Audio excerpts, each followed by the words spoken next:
Bien, nous en étions au rêve d'Ousmane Bokhari. 3 hommes savent maintenant que Dieu a désigné Ahmadou Boubou comme devant être le fondateur de l'empire Peul du Massina. Ahmadou ne met certainement pas en doute son destin. Il va prêcher l'union des Peuls autour du drapeau de l'islam et la lutte contre l'idolâtrie. Les marabouts de Dienné commencent à s'inquiéter. Ils ordonnent à Ahmadou Boubou de quitter Raoundé Sirou. Ahmadou, qui ne se sent pas encore prêt, demande prudemment un délai. Et il profite de ce délai pour transformer son école coranique en école de partisans. On fabrique même des armes. Et là, encore un miracle, l'un des piquets enfoncés dans le sol par Ahmadou Boubou pour soutenir la toiture de l'atelier d'armes, l'un de ces piquets va s'enraciner et devenir l'arbre que vous voyez aujourd'hui. C'était évidemment un signe de Dieu. Mais ce signe de Dieu, c'était aussi l'autorisation d'appliquer ces réformes militairement. Évidemment, nous, actuellement, nous ne pouvons pas l'affirmer, mais c'est une preuve qu'il est autorisé quand même à être réformateur. Oui, mais y compris en utilisant... Mais oui, les réformateurs ne vont pas les armes si la conviction ne va pas. S'ils n'arrivent pas à convaincre les gens, eh bien, là, automatiquement, l'arme est prise. On peut deviner l'ardeur qui devait animer les élèves d'Ahmadou Boubou, appelés à ce grand destin.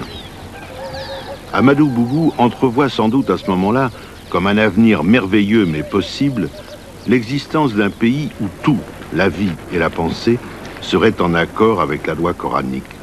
Ce serait la dina, la religion faite loi. Déjà, ses ennemis s'organisent. Les petits princes païens, les ardos, s'allient aux bambara fétichistes pour châtier le trublion. Mais rien encore ne se passe.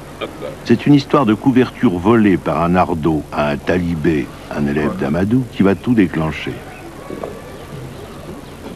L'homme que vous avez vu entrer dans la mosquée et prier est le descendant direct d'Ahmadou Boubou, le futur Cheikh Ahmadou. Cette histoire de couverture joue le rôle d'étincelle. On dit toujours qu'il n'y a pas un petit feu, mais il y a un manque de combustible.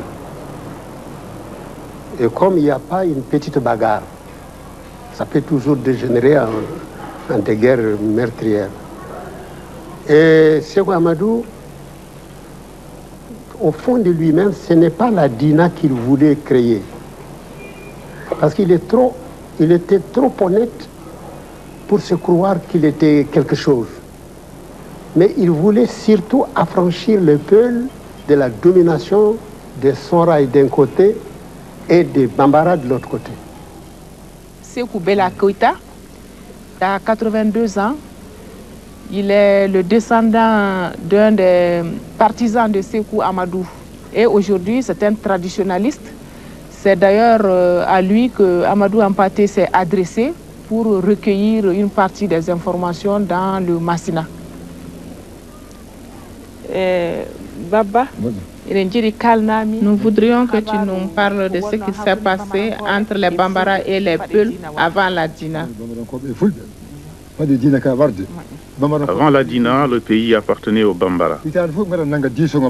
Il avait des agents qui prélevaient l'impôt. Il se payait aussi en rasiant les troupeaux, en enlevant des enfants et des esclaves. Cheikh Ahmadou n'acceptait pas cela. Et Dieu exauce toujours ses vœux.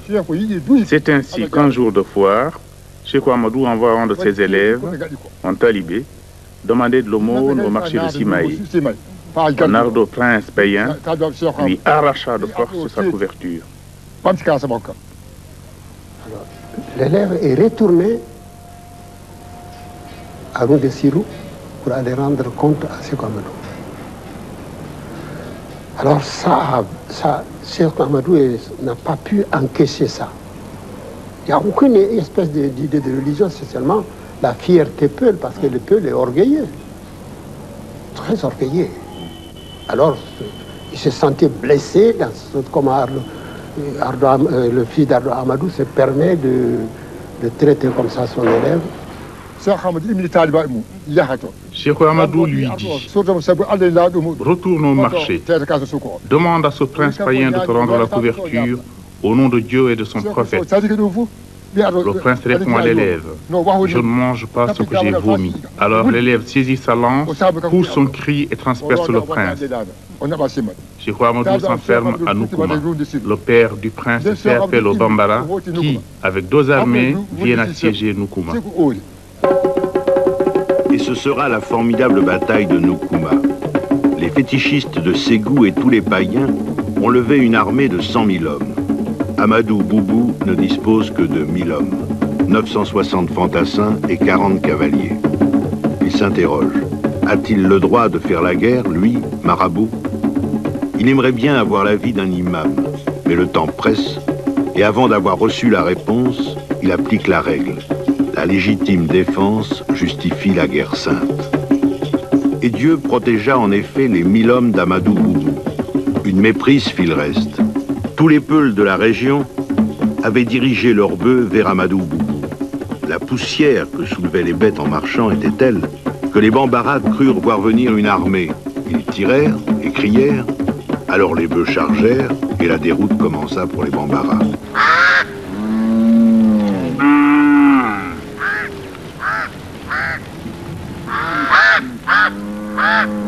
La légende dit que Dieu fit tomber des milliers de têtes de bœuf pour en corner les fétichistes.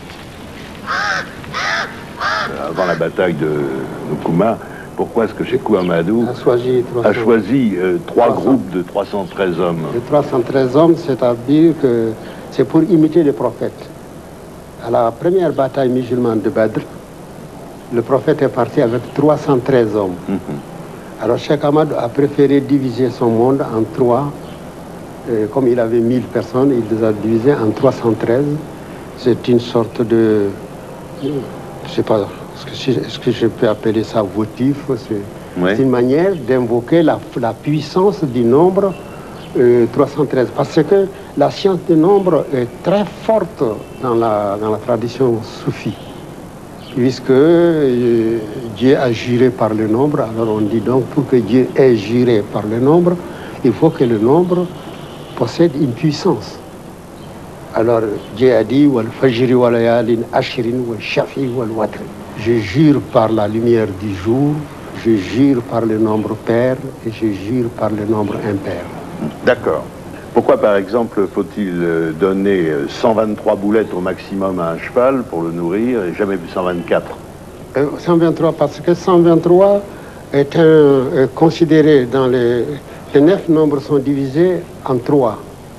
Il y a le supérieur qui est 123, le médian qui est 456 et l'inférieur qui est 789. Et il se trouve que 123, c'est le nombre des lettres du pater musulman, la Fatiha, la première sourate. Je n'ai pas bien entendu là. C'est 123. Le pater musulman, la Fatiha, qui est la base de toutes les prières, est composé de 123 lettres. Ah, d'accord.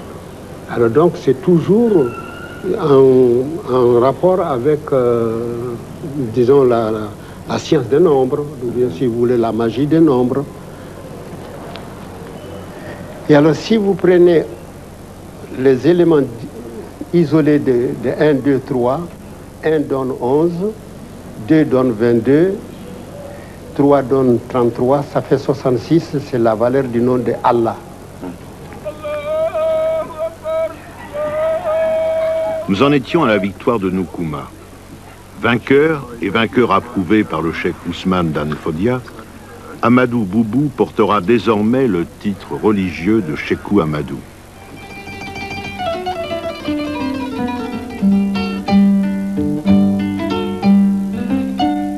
Il lui reste maintenant à bâtir son empire, c'est-à-dire à donner une réalité physique, matérielle à sa volonté spirituelle.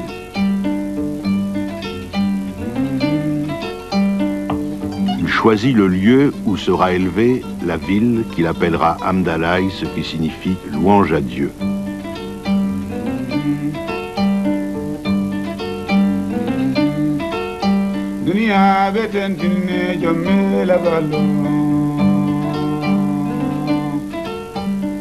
Il place la ville en dehors de la zone inondée, à quelques kilomètres de Mopti. C'est tout ce qui reste aujourd'hui de cette ville qui, divisée en 18 quartiers, comptera 100 000 habitants. Au commencement, Sékou Amadou réunit une centaine de marabouts et leur dit « Il faut que tous ensemble nous donnions au pays une organisation solide qui puisse assurer à tous une vie économique et sociale meilleure. » Et il leur demanda de rédiger des projets. Les auteurs des 40 meilleurs projets, il en fit les 40 membres du Grand Conseil, leur donnant le pouvoir absolu, à condition que leurs décisions soient en accord avec les lois de l'islam. 2 conseillers ne quittaient jamais Sékou Amadou pendant la journée. Ils tenaient à vivre devant témoins.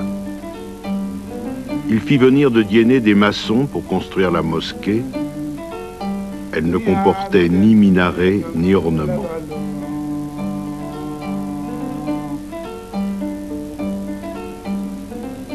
La concession de Sékou Amadou, son domicile, était entourée d'un petit mur d'enceinte. C'est ici qu'il est enterré. Tel, oui, tel est le tombeau de cet homme mystique et sage qui tenta d'établir une cité idéale dans un empire idéal en concordance avec le Coran. C'est pourquoi vous avez parlé de démocratie tout à l'heure. La démocratie, oui, c'est une sorte de démocratie à la manière de Mohammed. C'est restrictif par rapport à la démocratie, ça? Je ne sais pas, en tout cas, c'est-à-dire que c'est la djema qui commande. C'est l'ensemble des marabouts. C'est pas une démocratie parce que la Diana n'est pas élue. Nous employons le terme français sans savoir exactement. C'est pourquoi nourrir maître. Non, mais il me semble, hein, c'est pas tout à fait une démocratie parce que le pouvoir est exercé par les sages. Oui, le pouvoir était. Mais on consulte le peuple. Par exemple, pour faire la loi, il y a eu même les paraphréniens ont été consultés. Comment ils veulent être, comment ils pensent qu'il faudrait réglementer le ramassage de bois morts et des herbes. Les pêcheurs ont été consultés, les agriculteurs. Il y a eu des commissions. Ça a duré près de 2 ans avant que Sékou Amadou ne fonde tout ça et ne le mette en conformité avec l'islam. Mais la loi est venue de la base. Elle n'est pas venue de là-haut. À Sévaré, près de Mopti, nous sommes allés voir l'imam, celui qui à la mosquée préside la prière. L'imam de Sévaré s'appelle Amadou Modibo.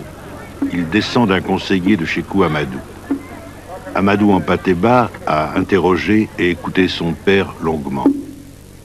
Toute sa famille a voulu être présente devant la caméra. L'imam de Sévaré possède une grande quantité de manuscrits, des transcriptions de livres écrits en arabe du temps de Sékou Amadou. Pour l'imam de Sévaré, Sékou Amadou est le type même de l'homme idéal, parfait. Sékou Amadou, vraiment, il est modeste. C'est un type qui ne mange pas trop. Tu vois, il n'a pas trop de... Il ne se porte pas supérieur à tout le monde. De sorte que vraiment, c'est un type de bon caractère que tout le monde reconnaît. Même ses ennemis reconnaissent vraiment que c'est un type véridique. C'est pour ça que parce que lui est juste, les lois de l'Empire sont des lois justes, pensez-vous? C'est ça. Parce qu'il est juste, il veut que tout le monde soit comme lui. Hampâté-Bâ cite dans son livre beaucoup d'exemples. Il y a beaucoup de lois sur la justice, par exemple. C'est Sékou Amadou, tout est contrôlé. On les appelle un peu le Moutassib, ils sont des policiers, quoi. D'accord. C'est la police qui contrôle tout. Alors, tout est contrôlé. Le commerce, la vente, tout. La circulation, tout est contrôlé. Alors justement, est-ce que c'est pas un peu trop contrôlé? Est-ce que c'était pas une ville où finalement il y avait un régime policier pesant pour l'habitant? Oui, il y avait un régime policier concernant l'islam. Parce que tout le monde était obligé vraiment d'adorer l'islam et de faire correctement comme on doit le faire.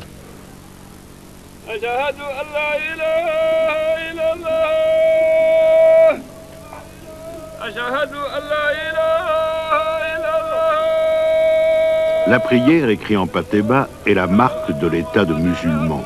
Et bien que chaque fidèle puisse valablement la faire seul à son domicile, Sékou Amadou exigeait que ces hommes prient en commun à la mosquée. Son cousin, El Hadj, était obèse. Il arrivait toujours en retard à la mosquée. Sékou Amadou le releva de son commandement. L'obèse promit d'être exact. Alors Sékou Amadou le nomma muezzin.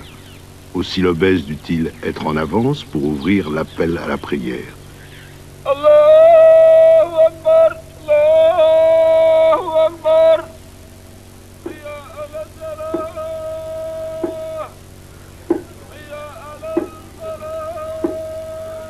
Dans le même esprit, il obligea les marabouts à habiter loin de la mosquée pour que, en y allant, ils incitent le plus de fidèles possible à les suivre.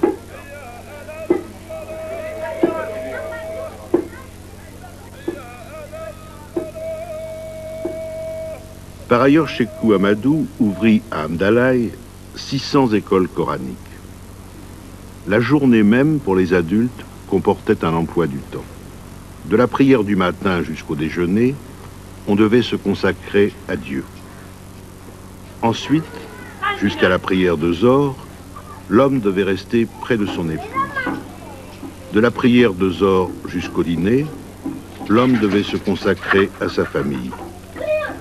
Après le dîner, l'homme était libre, jusqu'à la dernière prière, bien entendu. Toute la vie était comme la journée, organisée.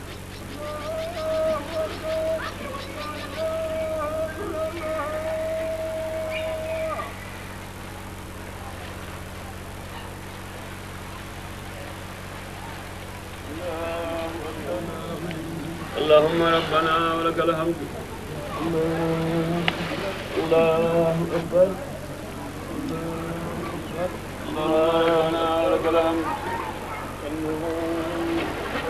Allahu Akbar. Allahu Akbar. Il y a d'autres lois, il y en a un peu sur tout, sur l'hygiène à l'intérieur de la ville. Est-ce que vous connaissez? L'hygiène, la propreté est vraiment recommandée à tout le monde. La propreté des maisons ainsi que la propreté des vêtements, la propreté de soi-même. Soit disant que même chaque fois à la prière, on est obligé de faire les toilettes. On est obligé, la propreté est recommandée partout.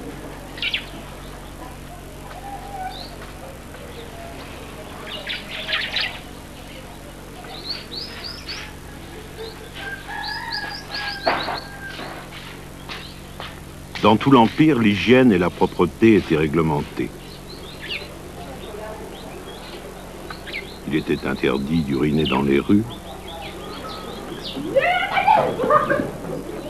Les vêtements ne devaient pas être en contact avec les souillures du sol. On coupait ceux qui descendaient au-dessous de la cheville.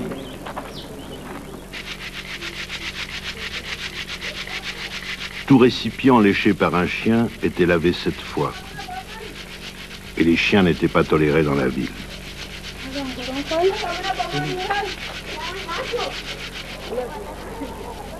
Il était interdit de maltraiter un cheval ou un âne.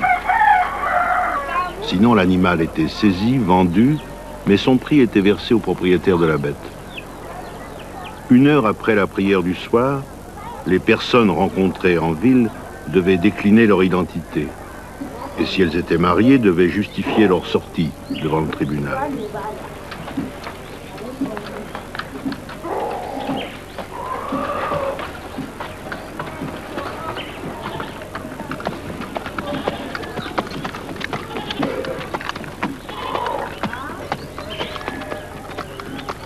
Les cavaliers ne devaient pas traverser la ville à cheval.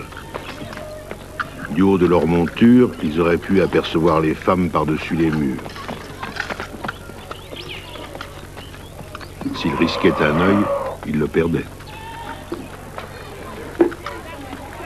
Une femme noble n'était jamais fouettée. Si elle avait commis un délit, on battait le toit de sa maison.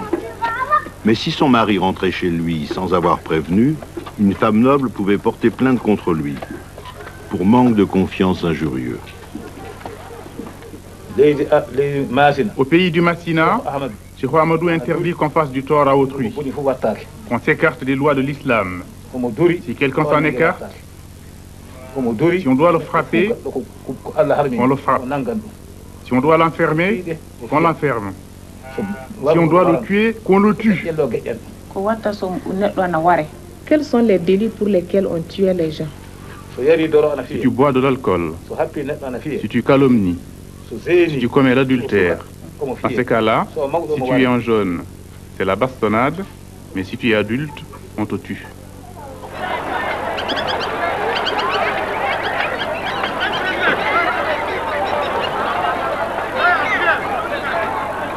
La vie au marché était réglée, elle aussi.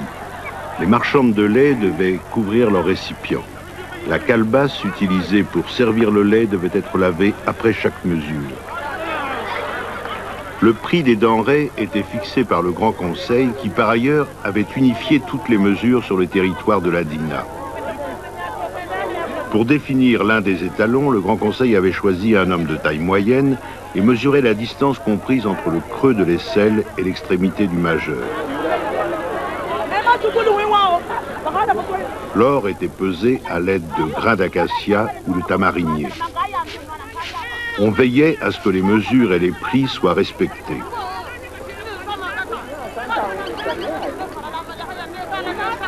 Il arrivait aussi que des commerçants ne fussent pas des commerçants. Ils pouvaient être des espions déguisés en commerçants. Ils se promenaient dans les foires, pas à Amdalaï naturellement, mais ailleurs, chez les autres.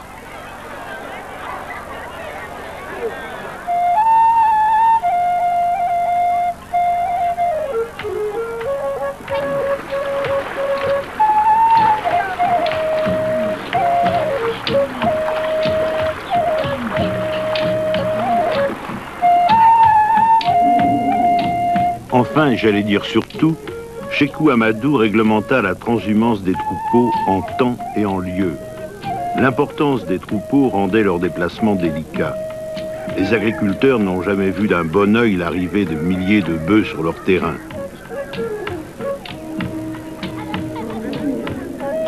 Il y avait encore un autre péril à conjurer. Les razzias que les Bambara se faisaient un plaisir de tenter. Sékou Amadou édicta les trajets, les jours de départ, les haltes et la destination finale. Le tout accompagné de soldats.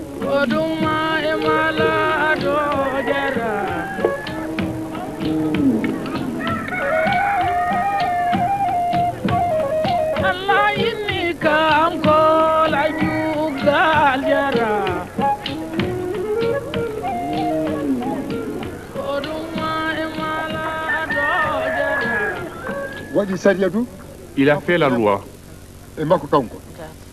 Chaque agriculteur devait un impôt sur sa récolte. De Tombouctou à Djenné. Seule la région de Sebra ne payait pas, parce que la religion est partie de là. Est-ce à cause des Bambara qu'on a tracé ces passages?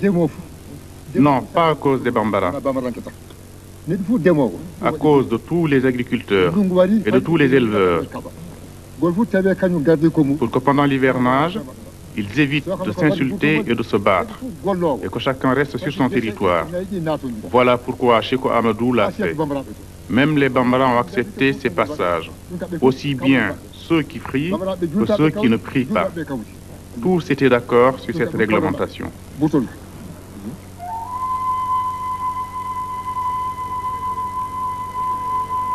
Quand l'empire de Sékou Amadou s'écroula, le chef de couleur qui l'avait vaincu trouva si parfaite la réglementation de la transhumance qu'il la conserva.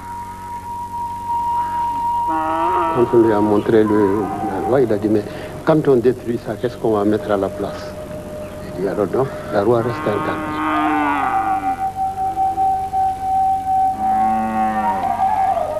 Ensuite sont venus les Français. Ils ont vaincu les tout-couleurs en 1893 et naturellement, ils ont examiné la réglementation de la transhumance faite autrefois par Sékou Amadou. Alors, le commandant militaire a dit, mais Ça, je ne trouve pas de mieux. Et c'est resté, ça n'a été détruit qu'avec notre indépendance. Pourquoi, à votre avis? Eh bien, parce qu'on a voulu se moderniser. Et on trouvait que c'est dépassé. Et on a gardé... On n'a pas gardé, mais tout est... Non, mais je veux dire, ce qui a été détruit à ce moment, ce qui a été aboli à ce moment-là est resté aboli, on n'est pas revenu en arrière. Non, on a fait les répartitions des prairies, les répartitions des pêcheries, de tout ça c'est fini. On a dit il faut que ce soit une loi. On a voulu copier le socialisme, voilà. Lequel? Le socialisme de l'Est. C'est-à-dire durant tout le temps de Modibo Keïta. C'est dommage. Absolument dommage. Et vraiment c'est dommage. Ça a fait une... Je ne sais pas comment qualifier ça. Et nous avons abdiqué notre personnalité, nos coutumes, nos traditions, ce qui faisait la paix. Et nous avons amené je ne sais quoi, c'est-à-dire que, disons que le socialisme nous a amené d'étoffes, nous a amené de vêtements confectionnés, mais pas à notre mesure. Si bien qu'eux, ils ont perdu l'étoffe et nous ne sommes pas habillés.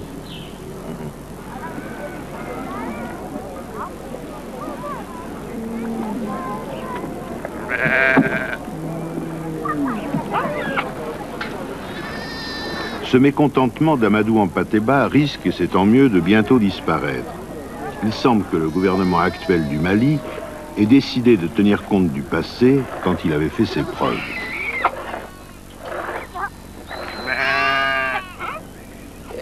Sékou Bella vient de nous parler de la législation en matière de transhumance. Et il fait autorité dans ce domaine puisque en ce moment où pour réorganiser l'élevage au Mali, les autorités administratives essayent de retrouver l'organisation de la DINA et à Djenné, c'est à lui qu'on s'est adressé pour retrouver les anciens tracés de l'époque de la DINA.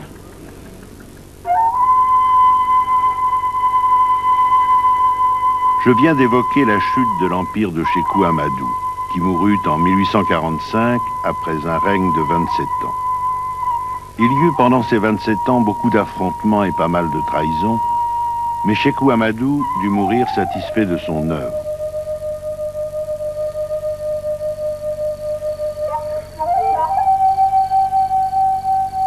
On improvisa en ce jour de deuil un certain nombre d'élégies. En voici deux. Il est mort Amadou qui, lorsqu'on lui demanda « Ton ennemi peut-il espérer le salut ?», répondit « Ne pas s'accorder avec moi n'entraîne pas la damnation. Je suis humain, faillible, pétri de défauts, tissé d'imperfections, plein d'iniquités. Le salut est à la discrétion de Dieu. » Et voici la deuxième élégie qui justifie ces images. Le protecteur des troupeaux est mort. Chaque vache, en vélant, se demandera maintenant à qui confier mon petit, puisqu'Amadou le Grand est mort. Son fils lui succéda, puis, 8 ans après, mourut. Et la dynastie de Sékou Amadou fut écartée du pouvoir. Mais pas de la mémoire des Peuls qui sont restés attachés à leurs troupeaux, au point qu'Hampâté-Bâ dit qu'ils sont bolâtres. N'oublions pas qu'avant Sékou Amadou, les Peuls étaient nomades, ils suivaient leurs troupeaux.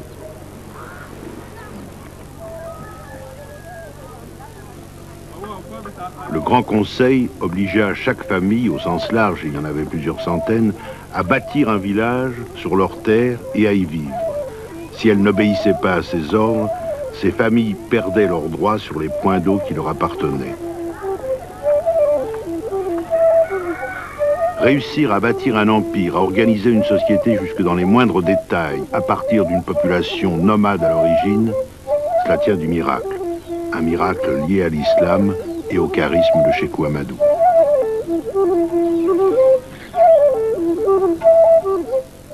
Baba, nous savons que tu as des ouvrages de l'époque de la Dina. Oui. Montre-les-nous. Maintenant qu'on a croisé quelques garants de cette histoire, on peut se poser la question, qui peut témoigner de ce temps-là qu'on vient de vous raconter? Des ruines, il y en a peu.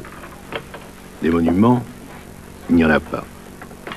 Certes, quelques marabouts, quelques descendants du Grand Conseil ont chez eux des manuscrits datant de cette époque. Ceci est un ouvrage de l'époque de la Dina. C'est Cheikh Amadou qui l'a écrit. Ça, c'est quel ouvrage? Ça, c'est Jalal d'Abdoulaye Saoudi.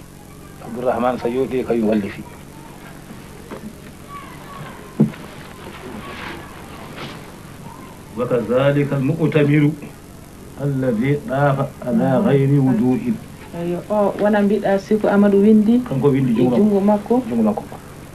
Il explique que c'était un ouvrage qui a été écrit par Sékou Amadou en personne. Et là, ça montre l'importance de l'écrit dans la Dina, parce qu'on utilisait beaucoup l'écrit, ce qui n'était pas du tout dans les habitudes de la région. C'est-à-dire que l'existence de ces écrits et la force du livre, disons, a permis à Sékou Amadou d'asseoir son pouvoir. Oui, et souvent, et comme au départ ce n'était pas dans les traditions, il ne disposait pas de ces livres sur place et il était obligé d'aller les chercher très loin, comme dans le Hausa. Mais ces manuscrits sont des copies, des transcriptions de textes contemporains de Sékou Amadou, ou éventuellement copiés par Sékou Amadou, mais ils ne renseignent pas plus sur l'empire de Sékou Amadou que les textes de Saint-Augustin copiés par les jansénistes au XVIIe siècle ne renseignent sur ce qu'étaient les jansénistes à cette époque. Alors, qui témoigne? Les arbres, évidemment, et la mémoire, c'est-à-dire finalement la parole. Amadou en Patéba ne croit pas ce que lui dit n'importe qui. Mais si un traditionnaliste lui parle, il le croit. Parce que pour un traditionnaliste, la parole qui vient de Dieu est sacrée. Donc mettons-nous bien ceci dans la tête. Pour en Patéba, il y a des gens qui ne mentent jamais. Il suffit donc de les trouver et de les distinguer des autres. C'est cette certitude qui sous-tend son travail. Il a interrogé des gens pendant 18 ans tout de même. Vous allez donc dans cette dernière partie entendre 4 personnes vous parler de la parole. Amadou en Patéba d'abord, puis un forgeron, un Bambara, puis un tisserand, un Peul. Mais le forgeron et le tisserand ne diront rien. Ils forgeront et ils tisseront. Et Amadou en Patéba vous dira que forger ou tisser, c'est la même chose que parler. Enfin, une 4e personne, c'est le griot. Si le griot est un traditionnaliste, pour les raisons déjà citées, il faut le croire. S'il n'est pas un traditionnaliste, ça peut être un flatteur, il ne faut pas le croire, vous choisirez. C'est par lui que nous commençons.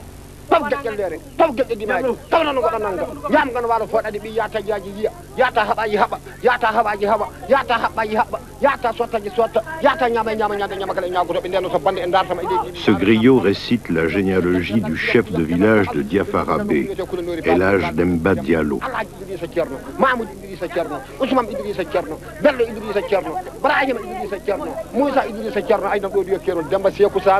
Il y a plusieurs sortes de griots, je voudrais vous dire. Plusieurs sortes de griots, mais j'ai toujours interrogé le griot traditionnaliste, c'est-à-dire des griots généalogistes qui sont alors les historiens.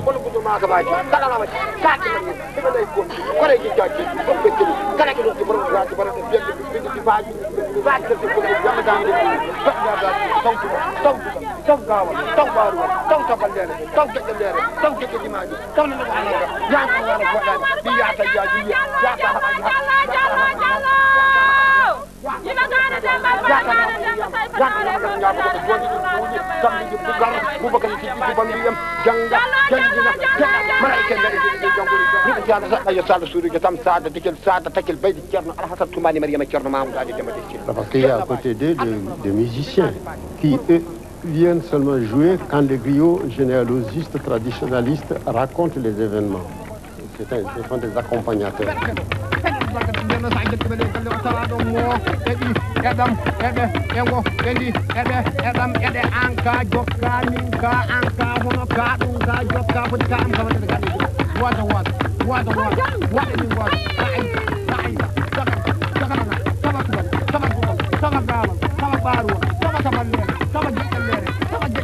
Vous avez écouté, interrogé des griots qui vous ont permis de reconstituer pratiquement la généalogie de tout le Massinat. Ah, pas de tout le Massinat, mais de beaucoup de généalogies.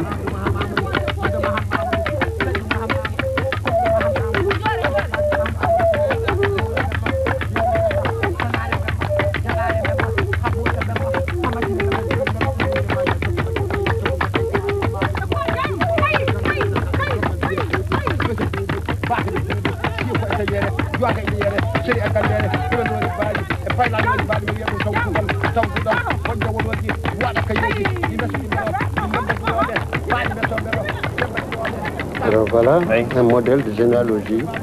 C'est un seul griot qui vous a récité ça. Oui, c'est pas un griot, c'est une famille. Ça, c'est une famille. Oui, oui, c'est un généalogiste de famille qui m'a répété ça. Et il y en a qui l'ont écrit en arabe, il y en a qui l'ont comme ça de mémoire. Donc ça, c'était pas écrit, c'était écrit dans sa tête simplement. Oui, mais c'était écrit dans sa tête. Et il le récitait sous une forme traditionnelle. Exactement, comment ça se passe comme si je récitais ma Fatiha, je ne trompe pas. Par exemple, si par exemple pour El Hadj Omar on dit Umar Saïdou Antoumana Koumou Koudejo Sadiga Sangre Bodewal Ubukun Yasin Yaba Dede Mani Endibi Hellere Bouitori. Voilà comment El Hadj Omar se rattache au Peul. C'est-à-dire c'est un chapelet. Hein. C'est un chapelet comme ça. Alors ils prennent un tel, fils d'un tel, fils d'un tel, fils d'un tel, fils d'un tel, fils d'un tel, fils d'un tel.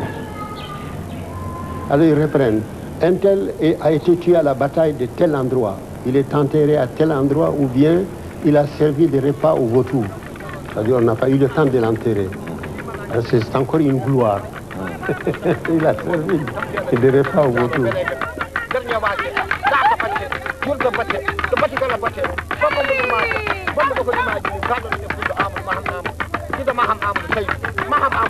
La parole est sacrée parce que Dieu a créé avec la parole. On dit que Dieu est un forgeron, mais dont l'outil est la parole. Il crée. Et alors, en Peul, Hala vient de Halde, donner la force. En deux, donc la puissance de la création, la force créatrice se trouve dans la parole.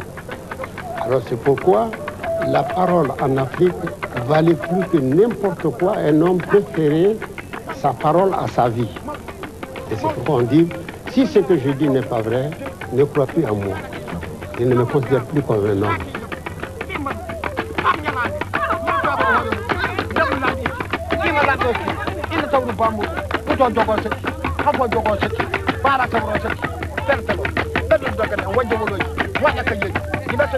Dans l'ancienne Afrique, je ne parle pas de l'Afrique modifiée, je parle de l'Afrique de base, de l'Afrique traditionnelle.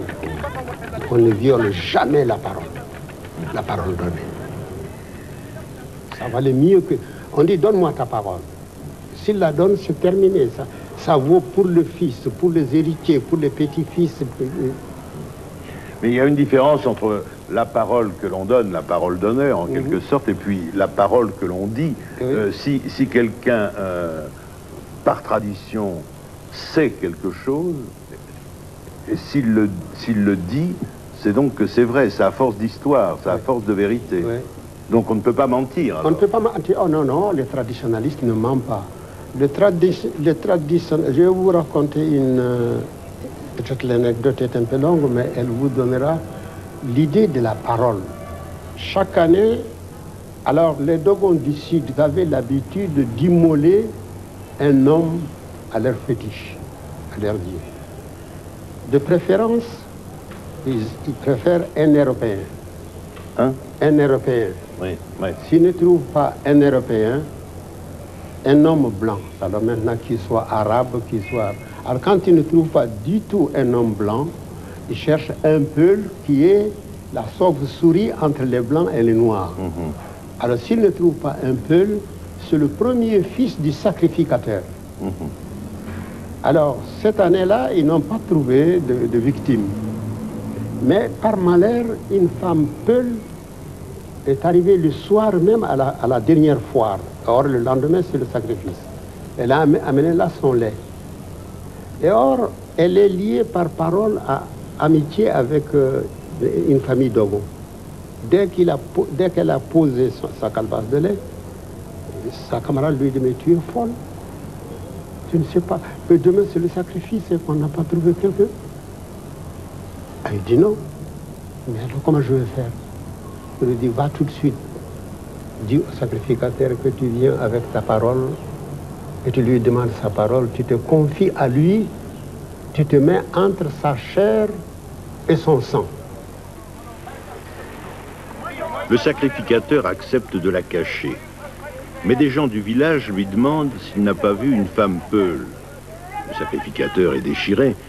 Il a promis à la femme peule de la protéger, mais il n'a pas le droit de mentir. Il ment quand même. Il dit, elle n'est pas là.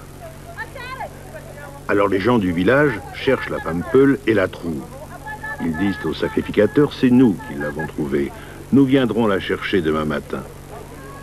Alors le sacrificateur les laisse partir, puis il dit à la femme peule, demain, quand ils viendront te chercher, tu les suivras.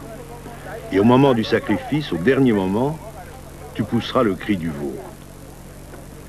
Le lendemain, sur le lieu même du sacrifice, au dernier moment, elle obéit. Elle pousse le cri du veau. Au moment de déposer la calebasse par terre, elle dit « Mon, mon, mon ». Immédiatement, tous les Dogons ont fui vers le sud en se secouant les oreilles. Pourquoi? Parce qu'ils n'aiment pas entendre les cris du veau? Non, parce que si, à l'heure où on fait le sacrifice, le jour où on fait le sacrifice à l'air, si on entend le cri du veau, c'est le malheur. Ils n'entendent pas le cri du veau restant. Alors donc, ça veut dire que c'est le sacrilège. Alors, il faudrait qu'ils aillent se baigner à une mare qui se trouve à 12 km du lieu pour revenir. Alors, pendant ce temps-là, la femme a fui pour aller vers le baobab. Il a trouvé là le sacrificateur qu'il a pris en croupe et qui a foncé sur Bandiagra. Alors, arrivé à 7 km de Bandiagra, il a descendu la femme et lui dit, voilà, si jamais que tu racontes cet événement à qui que ce soit, où que tu sois, nous te trouverons et te tuerons. Alors, il est retourné, arrivé, il a passé le couteau à son fils. Il a dit qu'il n'est plus digne de sacrifier parce qu'il n'a pas la parole. Parce qu'il avait menti. Hein. Parce qu'il avait menti, il avait perdu la parole. Nous allons allumer le feu au début.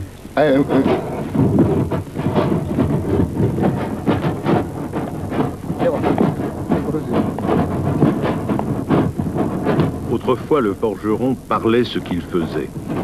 Sa parole et son action étaient réciproques. De la tradition, ce forgeron a gardé le rythme.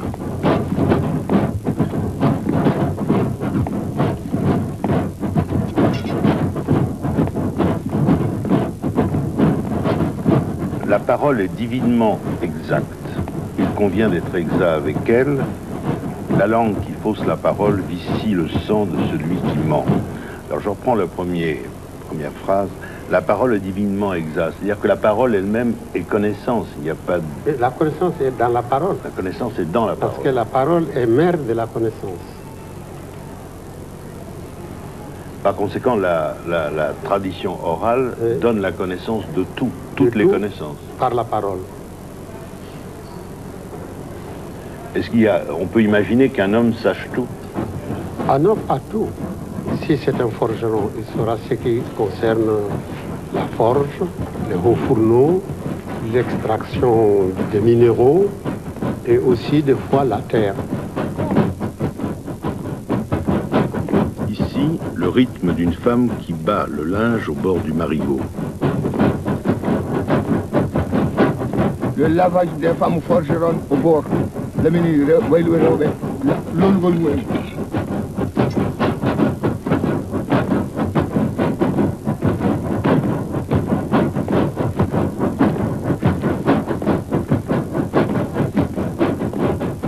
Alors si le cordonnier parlera de qualité des peaux d'animaux et aussi comment il faudrait les teindre et quelles sont les plantes qu'il faut prendre pour fabriquer des couleurs.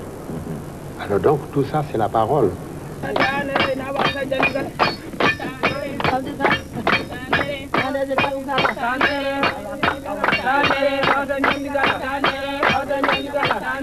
Alors mais on dira que c'est la parole du cordonnier, c'est la parole du forgeron, c'est la parole du maçon, c'est la parole de la potière, c'est la parole du tisserand. Ça veut dire que ce sont des leçons.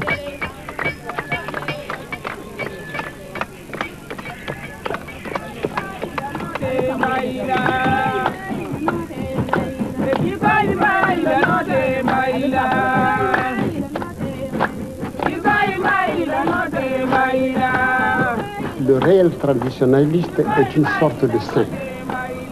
Il ne ment pas, il ne fait pas de parti pris, il ne distingue pas ses enfants des enfants des autres. Eh bien, son plat, il n'invite pas à son plat, on s'invite, on vient, le plat est là, on entre, on mange, c'est ce qu'on appelle le repas du Dieu.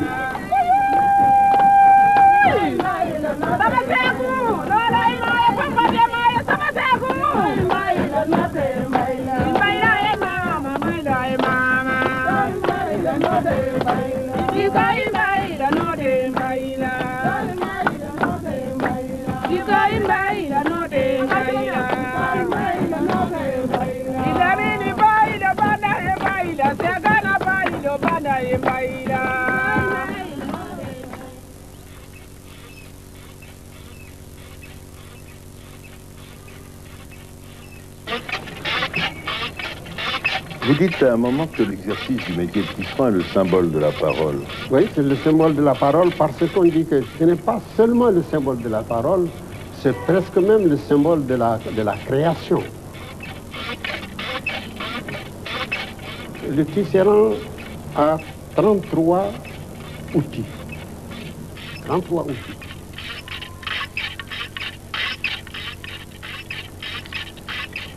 Or, lui-même, il se trouve enclavé dans 8 bois.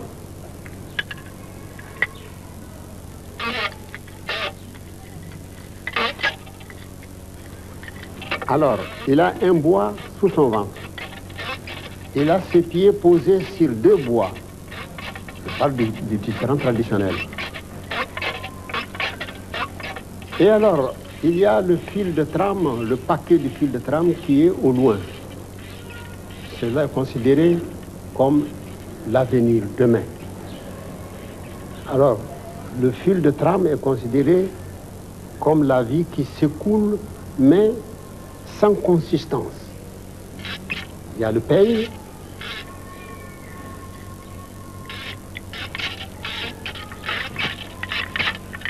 alors quand il lève le pied droit, le pied gauche s'abaisse.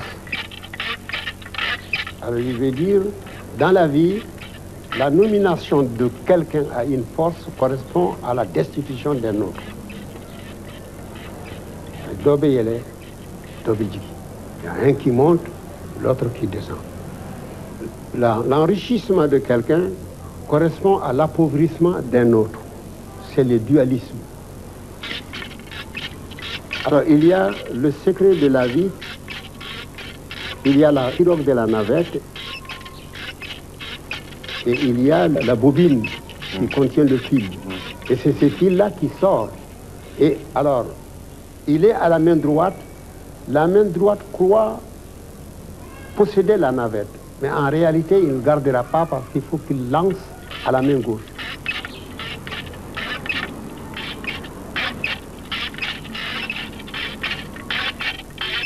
Pendant que la main droite est démunie, la main gauche croit qu'elle a gagné, mais elle ne gardera pas. Elle renverse. Alors pendant ce temps, le fil de la chaîne s'entremélange et crée la bande. Mais chaque création, le tisserand le replie pour le mettre sous son ventre. Alors donc, ça veut dire que la création est terminée. Quand la création est terminée, il faut qu'elle passe. Alors chaque jour, donc, une nouvelle création. Quand un pied s'élève, un pied se baisse, et ainsi de suite alors.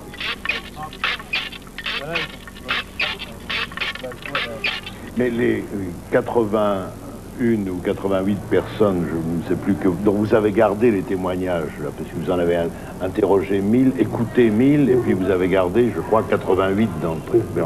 Ces 88 personnes sont tous des traditionalistes? Ah oui, ce sont tous des traditionalistes.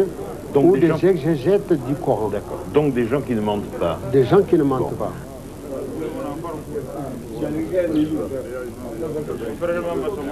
Pourquoi est-ce que c'est au moment de la circoncision qu'il y a initiation, que l'initiation commence? Parce que jusqu'à ce que l'homme soit circoncis, il est considéré comme toujours couvert parce que son sexe se trouve couvert d'un petit chapeau. Alors c'est ce petit chapeau qu'on enlève et comme ça a la forme du bonnet phrygien. Alors, et que le circoncis porte un bonnet phrygien, ça veut dire son bas est monté à son haut. Donc il a atteint le savoir. Et il y a des choses qu'on lui apprend au cours de 3 mois de retraite de la circoncision. Et à l'âge de 21 ans, peuvent être circoncis avant 21 ans, mais l'âge normal, c'est 21 ans. Pourquoi? Parce qu'il faudrait 3 fois 7 ans. Alors, 21 ans, il a sa majorité. Mais ce n'est pas une majorité à la manière occidentale. Parce que chez nous, tant que le père vit, le fils n'est pas majeur. Il reste éternellement mineur. Un mineur a 10 enfants, 15 enfants, mais il est mineur, tant que le père vit. Et alors, à 21 ans, on dit qu'il est apte, plutôt pas majeur, mais il est apte à recevoir les connaissances. Donc, il met 21 ans pour apprendre, 21 ans pour mûrir ce qu'il a appris, ce qui lui fait 42 ans, alors il a droit à la parole. Sinon, on la lui prête. Il ne la prendra pas en public. Mais à moins qu'il soit un enfant précoce. Alors on dit que quand la main de l'enfant est bien lavée, il peut malaxer la bouillie pour le vieux, c'est-à-dire il peut préparer la soupe de vieux. Il est 7 heures du matin. C'est la famille et les amis du jeune homme que l'on circoncis.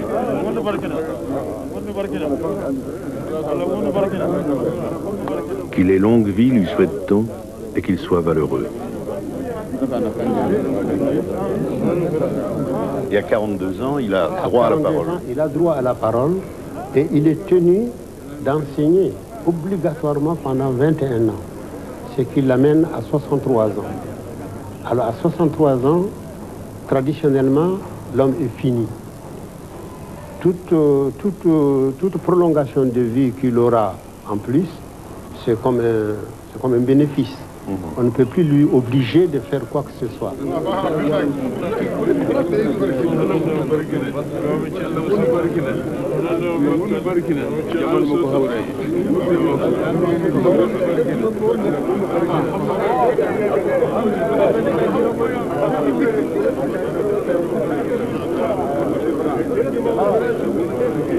Même ce matin, mon fils est venu me dire je dois aller à Bamako, je viens de demander la permission. Quel âge a-t-il? Il a 47 ans. Il a 47 ans. Mais si vous aviez dit non, tu ne vas pas à Bamako, il partira pas. Il aurait été surpris peut-être. Hein? Il aurait été surpris peut-être un peu. Non, parce qu'en venant, il m'expliquera pourquoi il va. Et alors la saison et la conscience ne me permettra pas, je n'ai pas le droit d'exercer une fantaisie. Ouais. Quand je sais qu'il va pour une chose rentable pour la famille, pour lui, au contraire, je dois l'aider même à partir. Mais vous trouvez que c'est mieux, enfin que... Mieux, je ne sais pas vraiment ce qui est mieux dans cette vie-là. Et dans l'autre? Et l'autre, alors ça c'est un espoir. Ouais. L'espoir fait vivre.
Amadou am fate ba wuru labbe domina ka bo machine kubina bu be nana si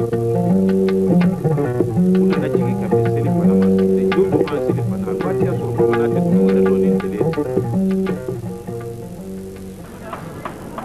Si l'on en croit ce qui est porté sur mes actes d'état civil, je suis né à Bandiagara vers 1901. Mais les recoupements que j'ai effectués par la suite m'inclinent à penser que ma naissance se situe plutôt aux alentours de décembre 1899 et de janvier ou février 1900, puisqu'elle eut lieu au plus vif de la saison froide. Plus vraisemblablement au début de l'année 1900, puisque, paraît-il, je suis né l'année où le roi Agiboutal a effectué son voyage en France, lequel eut lieu en 1900.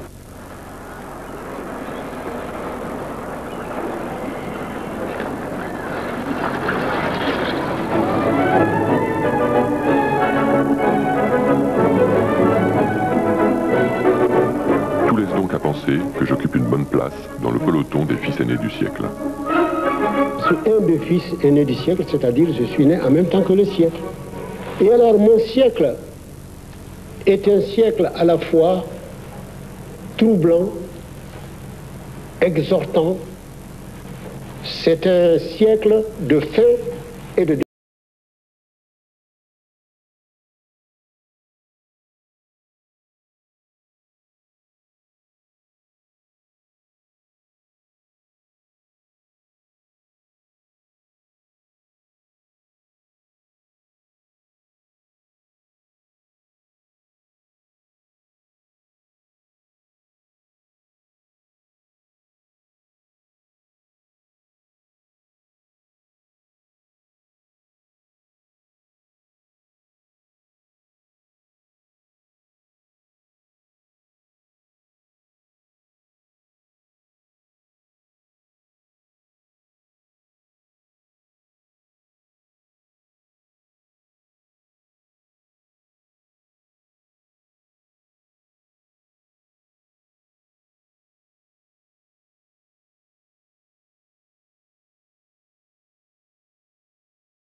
c'est le pasteur par excellence. Et on le trouve partout où on trouve l'herbe. Mais il est ennemi de la forêt parce que le bovin n'y vit pas. Il est ennemi du grand désert parce que le bovin n'y vit pas. Il est l'homme de la savane. Il est originaire de partout et habitant de nulle part. Je suis tout le temps en train de lutter. Est-ce que je suis blanc? Est-ce que je suis occidental? Est-ce que je suis Peul? Est-ce que je suis Bambara? Tellement ces trois ethnies se sont accaparées de moi. J'ai grandi parmi les Bambara. De tous les Peuls de chez moi, je suis le plus Bambara. Je connais toutes les initiations Bambara, contrairement aux enfants Peuls. Alors je connais toutes les initiations. J'ai été en France, j'ai eu des amis, des très bons amis, et j'ai eu affaire à l'administration. Je n'ai jamais eu la prétention de faire école. J'ai eu la prétention d'être moi-même d'abord et d'être sûr que je suis moi-même. Et là, je suis tout le temps en train de lutter avec moi-même. Puisque l'école française m'a quand même marqué. Dans ce temps-là, aller à l'école, c'était une chose horrible. Parce que d'abord, on considérait que le fait d'aller à l'école vous sort de votre tradition. Et on envoyait à l'école que les gens qui n'avaient pas vraiment de défenseurs. Amadou Hampâté-Bâ est né dans une famille puissante et respectée. Par sa naissance, il peut prétendre à l'exercice d'un pouvoir local et traditionnel qui s'opposerait à celui de l'administration coloniale. Il est donc de ceux qui doivent plus que tout autre passer par le moule de l'école française. L'école des Blancs va être pour lui une révélation, la découverte d'une autre culture, une culture écrite, dans laquelle la mémoire se transmet par les livres.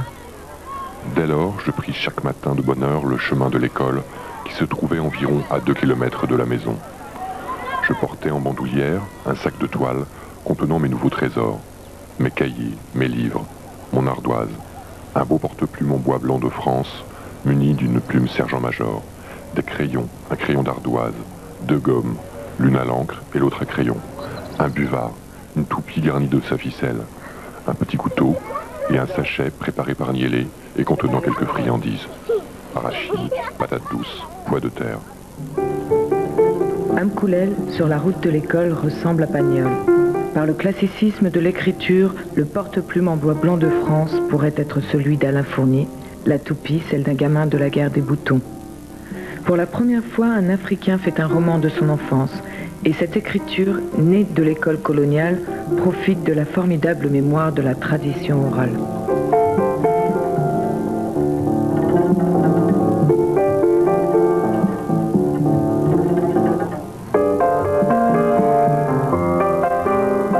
J'ai eu cette chance d'aller à l'école française. Puis il n'y avait pas des écoles à mon temps. Le certificat d'études primaires, qu'on qualifiait certificat d'études primaires indigènes, était un des plus hauts diplômes qu'on pouvait acquérir. Et personnellement, je n'ai acquis que c'est le diplôme. Il disait qu'il faut toujours rendre hommage à ses maîtres, quels qu'ils soient, bien qu'ayant fait très peu d'études, puisqu'en fait, ses études se sont terminées 2 ans au-dessus de ce qu'on appelle le certificat d'études primaires. Hein. Bon. Mais dès les petites classes, on leur enseignait un français absolument parfait. On leur faisait lire des extraits, mais des grands auteurs classiques, Victor Hugo, Lamartine, Alfred de Vigny, etc. Et c'est tout ce qu'il a lu. Il ne lisait pas les romans, ça ne l'intéressait pas. La fiction ne l'intéressait pas. Quand il a lu plus tard, c'était des livres d'histoire, des livres de pensée, etc. Mais pour l'instant, l'enfant Amadou grandit dans la tradition africaine, au milieu des enfants de son âge, dont il devient officiellement le petit chef, comme il est d'usage ici, lorsque l'on est soi-même fils de chef. Ce sont des jeux, l'apprentissage d'une identité et la curiosité d'un enfant né au carrefour de l'histoire. Le mercredi après-midi, le jeudi toute la journée et le vendredi matin, pas d'école. Nous avions quartier libre. Seuls ou accompagnés d'autres petits camarades qui commençaient à se regrouper autour de nous, Daouda et moi en profitions pour nous livrer à nos expéditions habituelles, en brousse ou sur les rives du Yahamé. Cueillir des fruits sauvages, piéger de petits animaux ou pêcher des poissons que nous faisions rôtir sur place et dont nous nous régalions, et surtout rapporter de la terre à termitière que nous pétrissions au bord de la rivière et qui servait à façonner des jouets ou de petits personnages.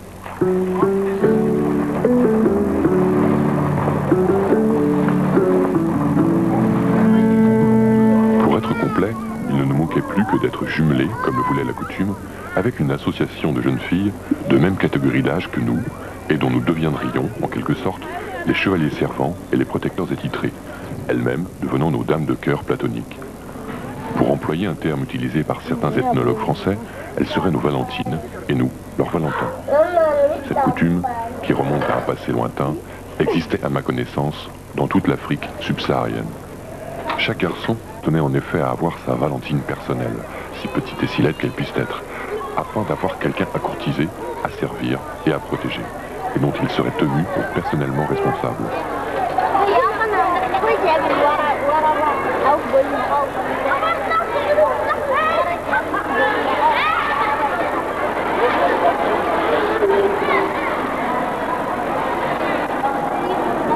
Vous entendez le conteur, il vous emporte. Mais ça, c'est l'écriture. Mais quand Hampâté parle, c'est un homme merveilleux, il vous séduit. C'est un bon conteur. Hein? Il séduit. Il sait qu'il séduit. Et je crois que cela en ajoute quelque chose. Hampâté, je pense qu'il a puisé ça d'un peu partout en réalité. Hampâté s'est frotté à toutes les cultures. Et dans toutes ces cultures, il a su prendre ce qu'il y a de mieux. Et il a su transmettre ce qu'il y a de mieux.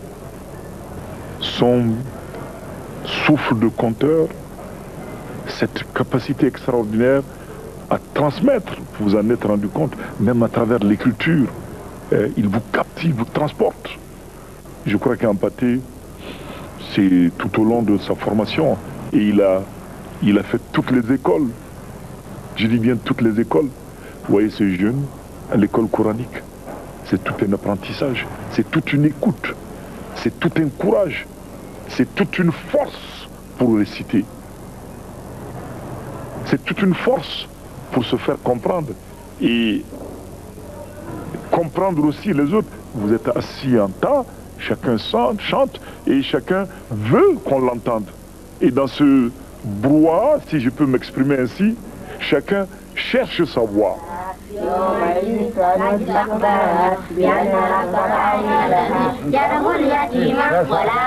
Chaque élève clamait sa leçon à tue-tête sans se soucier des autres, dans un vacarme indescriptible qui curieusement ne gênait personne.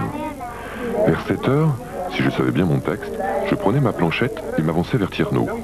Il se tenait généralement dans le vestibule de sa demeure, plus rarement dans sa chambre. « Moody, lui disais-je, j'ai appris ma leçon. » Je m'accroupissais auprès de lui et récitais mon texte.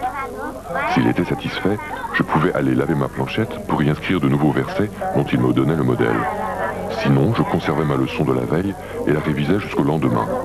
Mais je prenais alors un jour de retard sur le délai dont je disposais pour terminer l'apprentissage du Coran. Délai qui était traditionnellement de 7 ans, 7 mois et 7 jours.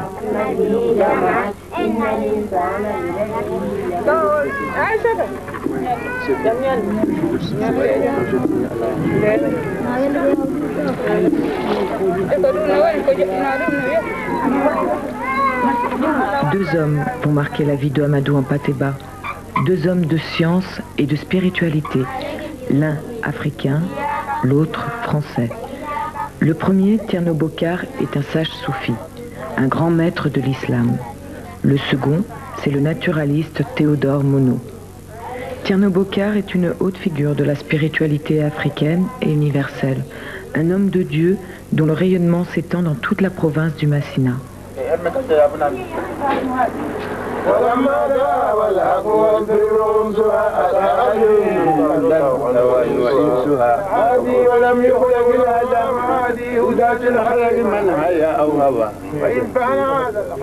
À Bandiagara, dans la cour de sa maison, Thierno Bokar partage son temps entre l'enseignement et la prière. Il conduit ceux qui peuvent le suivre sur la voie de la méditation ésotérique pour déchiffrer le monde. Son enseignement, basé sur la tolérance et la reconnaissance de l'autre, prône la réconciliation des religions, la recherche de l'unité essentielle de l'homme. Théodore Monod, chercheur de l'homme autant que de l'âme, effectuera un pèlerinage sur sa tombe avec Hampâté-Bâ. أشهد أن لا إله إلا الله. Parce qu'Hampâté-Bâ était curieux de toutes choses et très ouvert à la connaissance qui l'entourait. Il n'était pas du tout renfermé dans sa doctrine à lui. Il était toujours resté un musulman pieux, bien entendu, c'est normal. Mais il savait qu'il y avait d'autres traditions que la sienne et il était curieux de les connaître. Et d'ailleurs, Thierno Bokar, son maître, disait aussi qu'il faut prendre contact avec les autres croyants dans d'autres domaines. C'est pas automatique chez les croyants d'accepter de prendre connaissance des traditions voisines. Nous avons fait ce pèlerinage à Bandiagara. C'était un homme très modeste. Thierno Bokar, d'ailleurs, il était tailleur brodeur, finalement. C'est son métier, il faisait des habits pour les gens. On lui a proposé la carrière militaire, mais il a dit non, je préfère habiller les gens que les mettre à bord.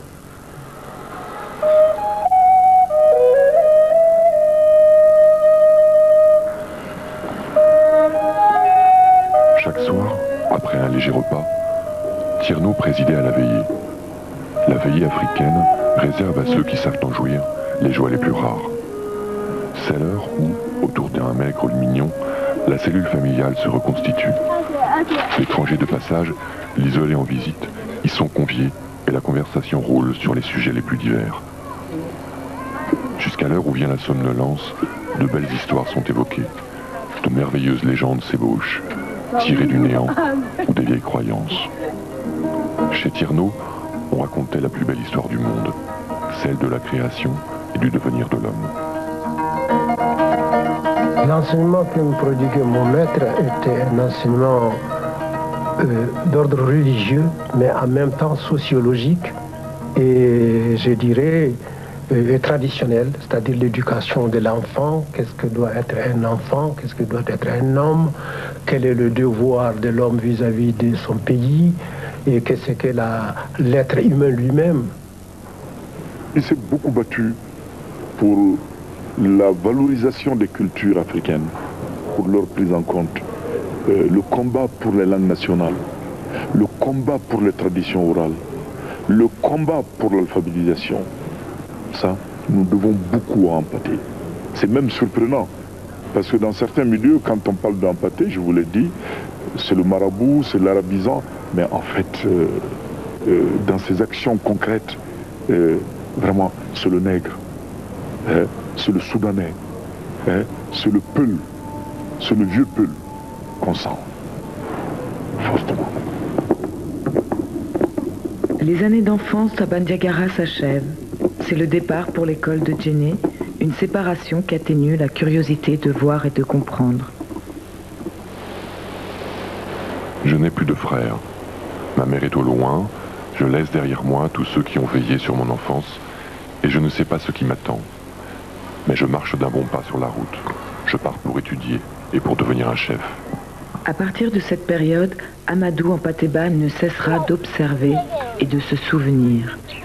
Héritier de la tradition orale des conteurs africains et des griots qu'il a vus défiler chez lui, il enregistre tout ce qu'il voit et le restituera avec une précision déconcertante quelques 50 années plus tard lorsqu'il écrira ses mémoires. Effectivement, sitôt le tournant franchi, nous vîmes apparaître, au-dessus d'une masse de verdure qui nous cachait encore la ville et le corps de la mosquée, les flèches des 3 tourelles pyramidales dont les flancs étaient hérissés de hautes tiges de rognier artistiquement disposées et dont le rôle était d'assurer la solidité du matériau de construction.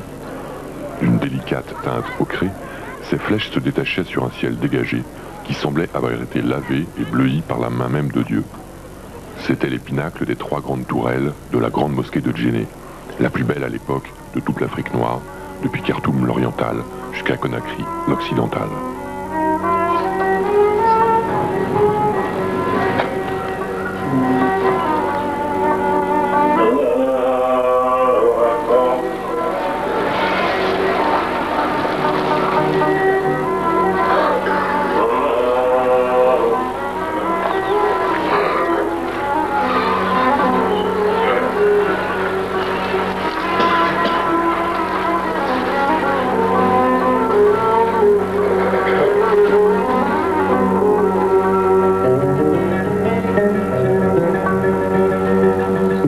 De son beau-père, c'est le deuxième époux de sa mère, venaient les plus grands conteurs, les plus grands musiciens, les plus grands savants en différents domaines, et l'enfant baignait là-dedans depuis son enfance. Donc il a recueilli des connaissances, il dit jusqu'à 22 ans, j'ai tout recueilli dans ma mémoire. À 22 ans, il commence à écrire. Il n'a jamais cessé de récolter. Et un jour, quand il a commencé à écrire les articles, il était tellement plein de ses beautés, de ses richesses, qu'il a bien fallu, il fallait qu'il les partage, il fallait qu'il les communique. Alors il y avait la loi de la transmission, mais il y avait chez lui en plus l'immense plaisir qui était visible quand on est en face de lui, de communiquer cette richesse. Alors c'était une jubilation, c'était une joie, on était émerveillés quand on entendait conter quelque chose. Là encore, son originalité a été, en plus d'être un conteur extraordinaire qui fait revivre les choses quand il vous les raconte, il a su les faire revivre de la même manière en les écrivant. Comment se fait-il qu'il ait une mémoire aussi précise des gens qu'il a rencontrés, des épisodes de voyage? Quand il raconte un voyage, ce grand voyage qu'il fait pour rejoindre son premier poste de petit fonctionnaire,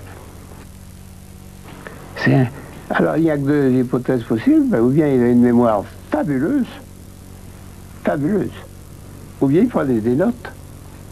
Quelle est la technique matérielle pour enregistrer cette somme colossale de connaissances, de faits précis, des noms, des dates, des détails matériels de toutes sortes. C'est extraordinaire. Je n'ai pas de solution. C'est encore un autre phénomène que celui de la mémoire africaine et de la sienne en particulier, mais c'est la mémoire africaine en général.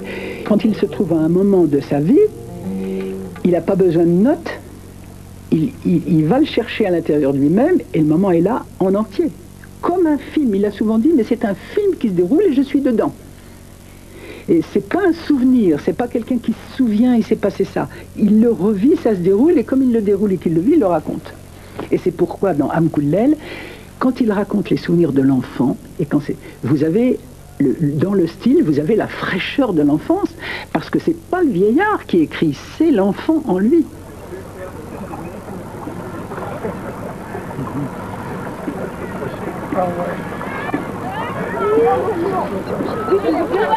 Nos pirogues accostèrent à l'est de la ville, dans le petit port d'El Ghazba.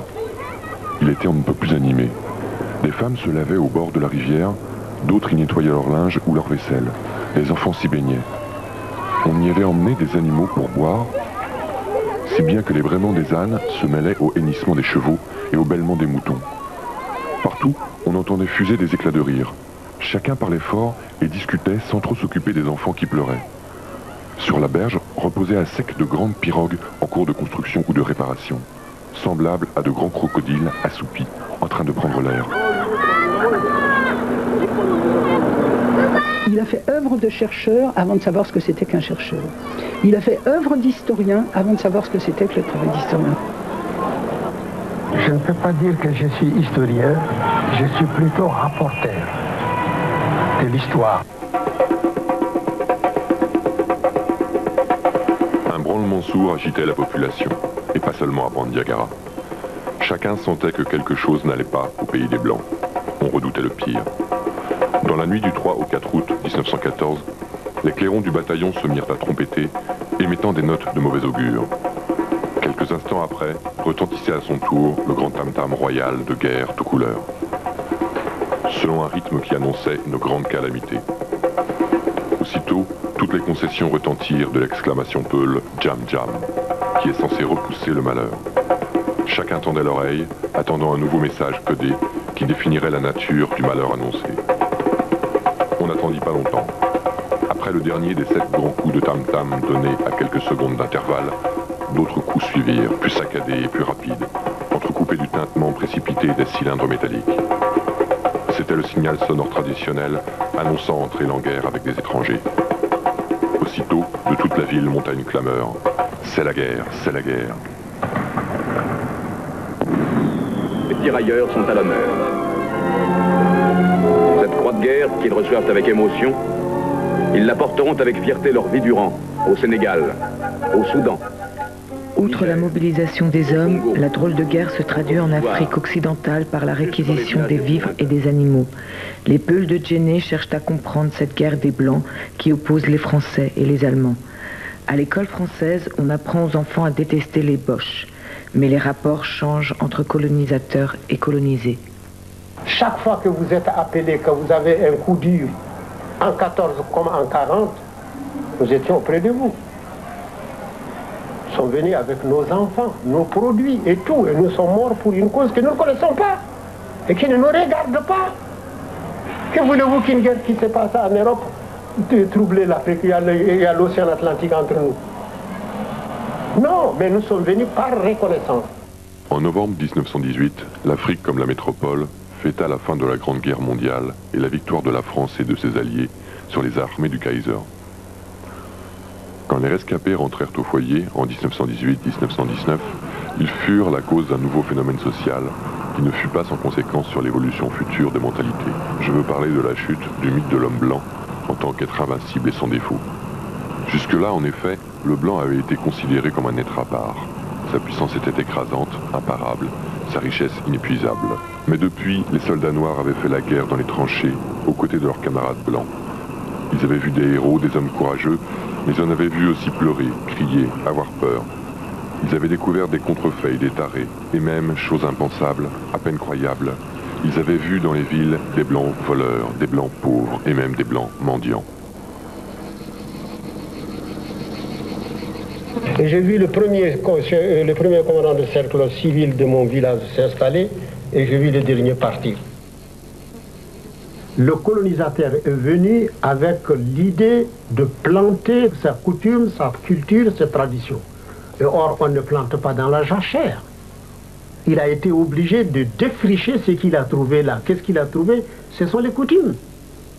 Qu'est-ce que le colonialisme? Le colonialisme, c'est ceci. C'est un plus fort qui vient, c'est un moins fort, mais qui est naturellement plus riche que le plus fort. Et alors, lui, il a des moyens d'exploiter les possessions du moins fort. Alors, il vient s'installer, je viens pour te civiliser, parce que ta manière de vivre n'est pas bonne. Le colonisateur, c'est celui qui dit que viens, je vaux mieux que toi, accepte que je vaux mieux que toi. Je veux que tu sois moi. N'apprends pas ta langue, n'apprends pas tes coutumes, tout ça c'est pas bon. Mais ce qui est à toi sera à moi, et ce qui est à moi je le garderai. Et toi je te ferai venir pour que tu sois moi, mais je n'accepterai pas que nous soyons égaux. Les Blancs étaient là, ils n'imaginaient même pas qu'il puisse exister un autre système. Il y avait même des légendes qui couraient sur leur origine. Et c'est à force d'être dans l'administration et après d'avoir vu, comme il dit, les trucs et les trocs de l'administration qu'il a commencé à comprendre le système commercial, d'exploitation, etc. Mais quand l'indépendance est venue et que, bien sûr, tout le monde criait après le colonialisme, il a toujours condamné le principe du colonialisme. Mais là encore, avec relativité, il disait, mais attention, il n'y a pas que les Français. Il y a eu le colonialisme de tous les temps. Il dit nous-mêmes, les tout couleurs, on a été conquérir d'autres... Il dit tout le monde à un moment donné a pratiqué le colonialisme. Il dit même les fourmis colonialisent les pucerons chez elles pour extraire leur lait ou je ne sais pas quoi. Mais cela dit, c'est une tendance que l'humanité doit dépasser si elle veut évoluer. Hein. Alors ça, il le condamne en tant que principe, mais en reconnaissant que ça a toujours existé et que l'humanité doit évoluer en abandonnant cette tendance à vouloir s'imposer aux autres.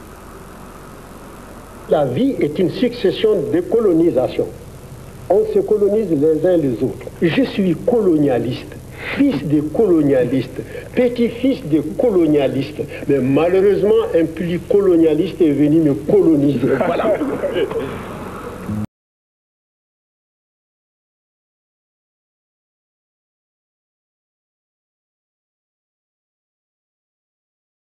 Interprète, dis au commandant de regarder mon bras. Il n'est ni moins blanc ni moins bien fait que le sien. Qu'il regarde mon nez, il n'est pas moins droit que le sien. Je suis aussi blanc que lui. Si nous étions seuls, d'homme à homme, le commandant ne me dicterait pas sa volonté, car il n'est ni plus fort ni plus courageux que moi. S'il le veut, je l'invite à un duel personnel sur les dunes, et je suis sûr de le vaincre. Mais non, le seul avantage que le commandant a sur moi, et qui lui permet de me tourmenter avec ses « je veux ceci et je ne veux pas de cela », c'est que son pays est plus fort que le mien. En 1921, Ampateba est nommé écrivain temporaire à titre essentiellement précaire et révocable. Écrivain, c'est-à-dire employé aux écritures. Il fréquente de près l'administration coloniale, les Blancs-Blancs et leurs auxiliaires, les Blancs-Noirs. Il prend conscience de l'importance des traditions pour la conservation de la société africaine écartelée entre des courants qui éloignent les enfants de leur milieu originel. Il fréquente assidûment Thierno Bokar et les milieux soufis, ce qui inquiète l'administration française, qui le met sous surveillance. Théodore Monod, intéressé par son travail d'ethnologue, va lui permettre d'échapper à la vindicte des gouverneurs coloniaux. C'est Monod qui m'a ouvert la porte de la paix et de la sécurité sous la domination coloniale. J'ai demandé, j'ai obtenu son affectation à Dakar, au sein de la Cité française d'Afrique noire. Il raconte ça souvent, et c'est là qu'il dit souvent que je lui ai sauvé la vie, mais je ne crois pas que ce soit exact. Je lui ai quand même facilité la vie. Amadou Ampateba est beaucoup plus qu'un Soudanais instruit et cultivé. C'est un homme qui a une vie spirituelle et qui incarne de son mieux l'idéal pacifique et tolérant de son maître Thierno Bokar. Je souhaite qu'il parvienne à continuer à se garder des tentations et servitudes du monde des apparences pour demeurer le témoin des choses invisibles. Je souhaite aussi, bien entendu, qu'avec l'aide de son ami Daget, il achève sans trop tarder le tome 2 de l'histoire du Massina. À Dakar, le 10 octobre 1958, le directeur de l'Institut français d'Afrique noire, Théodore Monod. Amadou Ampateba est désormais sur la voie de l'écriture. Sa préoccupation première est toujours la transmission de la culture africaine, couchée par écrit, ce que les griots racontent et se transmettent de père en fils. À mi-chemin entre l'historien et le conteur, il publie l'histoire de l'Empire Peul du Massina, liée à sa propre histoire, puis les contes initiatiques Peul, Koumen et Kaïdara.